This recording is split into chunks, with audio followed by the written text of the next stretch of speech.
വാഴ വാഴ ഇനി അത് വെട്ടി വെച്ച കൊല. വാഴയിൽ കൊലയില്ല, കൊല നമ്മൾ വെട്ടി. മാറി മാറി മാറി മാറി തലയിൽ കൂടി വീഴും. ഈ സ്വർണ്ണമുഖി വാഴ നടുന്നതിൻ്റെ വേറൊരു ഗുണം എന്ന് പറഞ്ഞു കഴിഞ്ഞാൽ ഇതിൻ്റെ ചുവട്ടിൽ എത്ര വിത്താണ് നോക്കുക. ഈ ഒരൊറ്റ വാഴയുടെ ചുവട്ടിലുള്ള വിത്ത് 1, 2, 3, 4, 5, 6, 7, 8, 9, 10, 11 വാഴ വിത്ത് ഇപ്പോൾ ഇതിൻ്റെ ചുവട്ടിലുണ്ട്. മാർക്കറ്റിൽ ഇപ്പോൾ 30 രൂപയുടെ അടുത്ത് സ്വർണ്ണമുഖിയുടെ വാഴവിത്തിന് വിലയുണ്ട്. അപ്പോൾ എത്രയായി? വാഴവിത്ത് കൊടുത്തതിന് നമുക്ക് 300 രൂപ കിട്ടും. കോടികൾ 300 രൂപ കിട്ടും. കോടികളൊന്നും കിട്ടില്ല, വെറും 300 രൂപ. ആ 300 രൂപയിൽ ഈ വാഴയ്ക്ക് ഞാൻ ഇട്ടിട്ടുള്ള വളം എന്ന് പറഞ്ഞു കഴിഞ്ഞാൽ ഒരു 100 രൂപയുടെ വളമൊക്കെ ഇട്ടിട്ടുണ്ടാവും.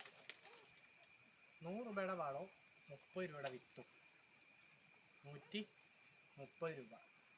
പിന്നെ നമ്മുടെ കുറച്ച് അധ്വാനം, അതിൽ നിന്ന് കിട്ടിയതാണ് ഇത്രയും വലിയ മാറ്റം.